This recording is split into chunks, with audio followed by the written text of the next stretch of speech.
when you're talking with the Hebrew Israelite that says something like that, they're presupposing they're Israelites. They feel confident that they're Israelites. You want to make them uncomfortable. You want to make them lack confidence in their identity claim. So what you want to do when they start saying all that stuff is you ask them to prove that they're Israelites. And then you put them on the spot. You ask them the question about what's their evidence of being an Israelite. And then you'll notice that the energy will go from extremely confident to very uncomfortable very quickly because they don't want to get into that subject. They want you to assume, for the sake of argument, that they're Israelites, but you don't want to grant them ever the identity claim. You want to force them to prove the identity claim. I promise you, it's like ripping the battery out of the back because it's their golden calf. It's what's fueling their misinterpretation of everything else. It's a mistake that most Christian brothers and sisters make when they talk to Hebrew Israelites.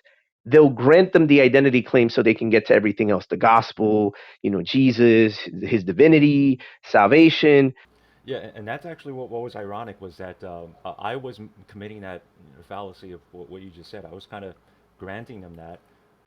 For the record, it's very much possible to have a conversation with them on side topics. Like, I don't think it's that necessarily to dissuade somebody from having a conversation. You have to understand the heart and soul of the Hebrew Israelite is the identity claim.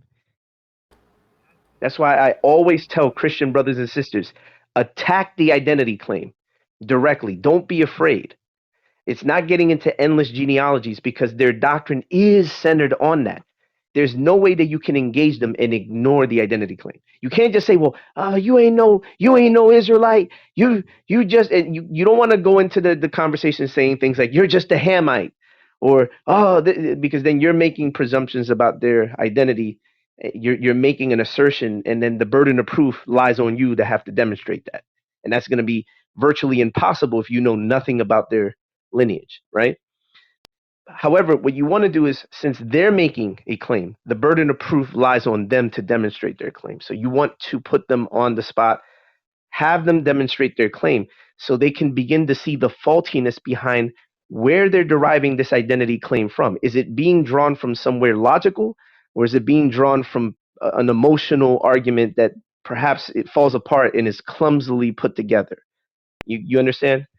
And this is what you do. So I'm going to walk you through how you do this. First thing that you do, you want to ask questions, right? You want to kind of employ a little bit of the Socratic method. You want to ask questions. So you'll ask the question of, do you know you're an Israelite? You always want to ask them if you know. Don't say believe, because a belief is just something that you could have, but it's not a knowledge claim. You want to commit them to a knowledge claim. So ask them, do you know that you're an Israelite? They're going to say yes. Do you know salvation is only for Israel? Now, depending on the Hebrew Israelite, he may say yes or no. Now, if he says yes to the question, then this is where you can begin to work. You can say, okay, since you've made a knowledge claim because you say you know you're an Israelite, and because you say you claim to know that salvation is only for Israel, then you bear the burden of proof to prove that you're an Israelite. Otherwise, according to your own criteria, you don't have salvation. So, what is your evidence of proving that you're an Israelite? Now, he's going to immediately say the curses, the prophecies, the scriptures, whatever. If he says the scriptures, it's just a layer to get to the part of the curses. Some of them are going to try to be deceptive and they're going to try to hide that they really mean the curses because they're going to try to get you off of that subject, but you want to keep them on the subject. So they may say, oh, well, I believe it because the scriptures say it. Oh, what do you mean the scriptures say it? Explain what you mean by that. Oh, well, the prophecies. Oh, well, what prophecy? As soon as they say Deuteronomy 28, you know they're implying the curses. Or if they overtly say Deuteronomy 28, then now you can begin to work. So this is what you ask. You will say to them, okay, Deuteronomy 28. So at that point, you can ask, are you referring to the curses? And they're going to say yes. Then you ask, okay, do you believe that you have to identify the Israelites by the curses? They're going to say yes. Then you ask, okay, do you believe you have to fit the curses to be an Israelite? They'll say, yes, you do. Now they may say, "Well, we don't have to fit all of them at once. We fit them as a people, blah blah blah," and that's what you really want them to say. We fit them as a people.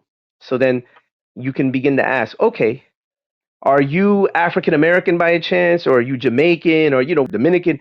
Are you Haitian? If they say African American or any of the other aforementioned names of the other groups of people of Western Central African descendants of slavery, then you can say, okay, cool. Do African Americans fit all the curses, most of the curses, or some of the curses? Now, what you want them to commit to is all the curses, but they're going to try to play games and say most or some, right? That's when you go to Deuteronomy 28:15, and Bubby and I have done this a million times in the past, right?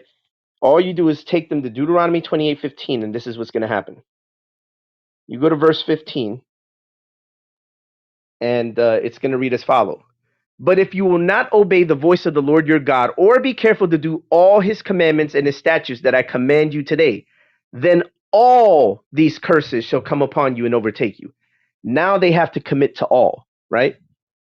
So you ask again, do African Americans fit all the curses, most of the curses, or some of the curses? Remember, they've already established that Israelites are identified by the curses. Now Deuteronomy 28:15 has made it clear you have to fit all the curses. So they're going to say all at this point.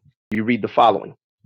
They shall besiege you in all your towns until your high and fortified walls in which you trusted come down throughout all your land. And they shall besiege you in all your towns throughout all your land, which the Lord your God has given you. When you point this out to them, you can say, this is talking about the land of Israel. Now, if they dispute that, all you have to do, and I want you to write this down, all you have to do is go to Deuteronomy 27, 1 through 3, where it talks about the land of milk and honey, the promised land, the land of Canaan that the Lord gave them. Because there was a promise given to Abraham, then to Isaac, to Jacob, and uh, it's being actuated by the descendants of Jacob. So now they can't make this land here that the Lord gave them the Americas or some ambiguous land. It has to be the land of Israel. And in fact, even in the same chapter, earlier in verse 11, it talks about in their land which the Lord their God has given them. That clearly is in reference to the land of Israel. So in Deuteronomy 28:11, Deuteronomy 27, 1 through 3, the land of Israel is unambiguously in view, right? So you ask the question, when did African Americans as a people group go through this curse within the land of Israel? They're not going to be able to give you an answer because African Americans didn't go through that. They're going to try to play games. My ancestors, well, you're presupposing that your ancestors are Israelites. Tell me when African Americans as a people group with the name African American, when did they go through this curse in the land of Israel? They're not going to be, it's going to become impossible. It's a futile attempt for them to try to make their people group fit that because that's unambiguously clear, right? I see now. Thank you for that. Thank you for that. I wrote down all of that. Yeah, Yeah. exactly right on. Uh, I took down notes. Start with, do you know you're an Israelite? Do you know that salvation is only for Israel? Are you referring to the curses? Of course, they'll commit to that. And do you believe you have to identify with the curses in order to be considered Israelite? And if they say yes, well, then follow up with, do you have to identify with some, most, or all of it? And if they, Yeah. and that's when And if they, there's one of those things that they cannot fit, then according to the criteria that you've established with Deuteronomy 28:15, all these curses, it's just impossible for them to get around that because if they say, well, that didn't happen to us, that happened to us as a people group, my ancestors, well, 70 AD, all of that is them assuming that they're Israelites because they haven't proven that the people of 70 AD are their ancestors. They would have to demonstrate that. They would have to show some sort of tangible evidence to prove that, and they have none. They can't. exactly, It's like me saying, "Well, my ancestors were fighting against the Mongols," and well, how do you know those are your ancestors? Well, they're my ancestors. That's a circular exactly, argument, right? exactly. They're presupposing that You know? from the Yeah, very yeah. start. They're my ancestors because they're my ancestors. And well, if they're not my ancestors, then who are they? No, that's begging the question. No, it's irrelevant to you demonstrating that they're your ancestors. Like who I think they are is absolutely irrelevant. You need to demonstrate that they're your ancestors. You know, remember that, because they're going to try to reverse the criterion onto you as if to say you need to prove to me who those people are or whatever. No, no, no. You're making the claim. You're saying those are your ancestors, so you bear the burden of proof to show us that they're your ancestors. Otherwise, you're just making an assertion, and it's a baseless assertion at that. You Exactly. know. I understand. Thank you for that.